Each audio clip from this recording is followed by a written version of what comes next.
director Dana BenAri.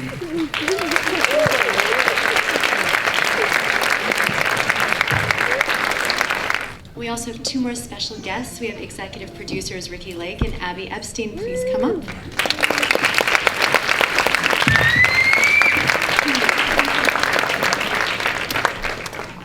It's hard to see with these lights in your face. So while we're waiting for them to come up, we'll have time for all of your questions, but I just wanted to open this up by asking what brought you to this subject? I felt the need. I just felt the need. I thought that we should make some of these experiences more visible and validate what many women go through or are about to go through.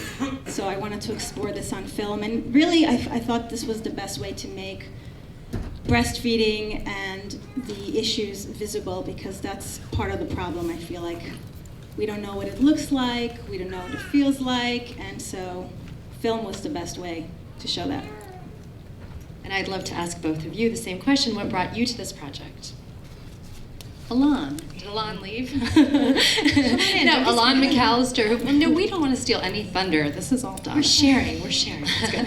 No, Alon McAllister had given us the film. She's the director of Choices in Childbirth, and she'd seen in... She was in our film. She was in, The Business Being Born. She'd seen an early draft and said, wow, this is so much better than I thought it was going to be. This has really exceeded my expectations, and gave it to us. And, we just felt the same way. I mean, literally the film just ended, and we've already started a debate. I mean, the lights came on, and our girlfriend who's sitting there, she was like, I don't know, I mean, this just made me feel so bad that I couldn't breastfeed, and you didn't show the other side, and there's, it's like immediately it starts this conversation that is so intense.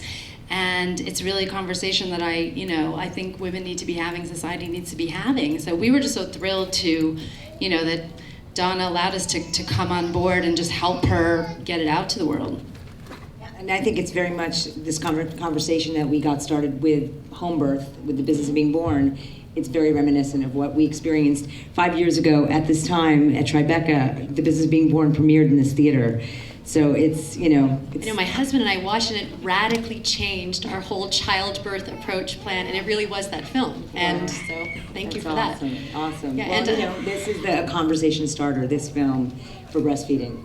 And what I found so interesting about this film is the choice of women you film. And some of them, they're not obvious kind of flashy women who, there are several women that you can tell they're very private women, and this is a very private action for them, and they talk about it, and you film them kind of along a journey. And I was wondering what it was like to bring these women on board and basically talk them into being in a movie called Breastmilk, as it was such a time of uncertainty with what's going on with their own bodies. Right, they were very courageous. And not everyone that we filmed made it to the cut, so I'm sure many of you realize that you commit to something and then things happen and you can't necessarily be there through the process. But those who did stay with us, they were very courageous, and they wanted to participate in what I think is a very important feminist conversation. They felt like they didn't know what they were getting themselves into, and they wanted to help others who will be in their shoes in the future. So I think that... I think one of the things very interesting about this is it is a completely universal experience. Whatever you choose to do, every woman at one point who's having a child, or man, I guess, or couple, has a conversation about how do you feed the child. Mm-hmm. And also what's interesting is you do cover a whole spectrum of different points of view. So did your opinions at all change along the way for any of you, or was it really just let's keep this open and hear from everyone, and basically all is equal in this? I don't know. Was your goal to get people to change their opinion? Not even change, but did you refine your own thinking even along the way? Well, I definitely learned a lot about women's vulnerabilities and the lack of support. I think that's pretty obvious in the film. Interesting that some of the interviewers, since we've had other festival screenings, keep wondering, what is the message and what is the point of view? And I'm curious to hear from the crowd tonight, because for me the message is very clear, but maybe maybe it's not so clear. So I'm just wondering, like, it's not like we want to judge any woman for her decision or her experience, but I do feel like there is a statement here that's a pretty strong and I thought direct. So I'm just curious to hear from the audience. So this Q&A is actually, we're going to interview all of you right now. Yes, exactly. Well, actually, let's open up for some questions from the audience. We have, like, we gotta do this, or I'm just less of a woman, of a full human being, of a mother, and I just felt like that was, I think that's sad. I think that it shouldn't have to be that way. And that message was very loud and clear for me. So I don't know about anybody else. Right here, yes.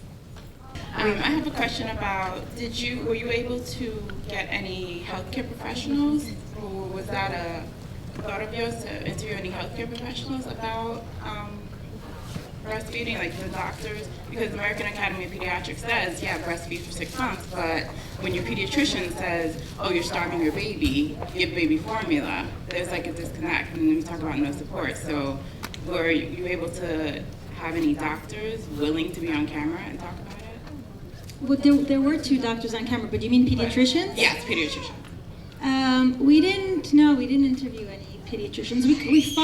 We did, it's not in the film, we did follow one visit to pediatrician, but it didn't make the cut.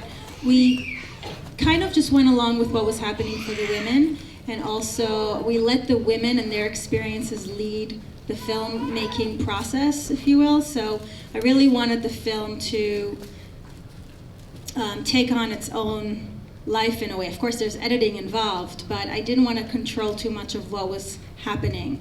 So this is what happened. But also, I don't even remember if somebody, I don't recall, it was a while ago, actually. We have time for one last question. One of the things I think is really successful in this film is the compassion that's shown for the women in the film, and I think it goes a long way towards breaking down this kind of artificial binary of successful and failure at breastfeeding, because I don't think you could look at this film and see any of those women as failures, even if they use that word for themselves in some part. And I think as a conversation starter, that's a really important thing about this film, and I want to thank you for it. Thank you. Thank you so much. So you were the first New York audience to see the film. So when you leave here, Twitter, whatever you guys do, tell everyone about Breastmilk. And we are so happy to have all 3 of you here. So thank you very much, Dana, Abby. Yes, and we just want to check out breastmilkthemovie.com, and you could, and the Facebook page for more information. We're trying to keep everybody updated. And we're doing some community screenings that you can find more about if you go to the website. Right.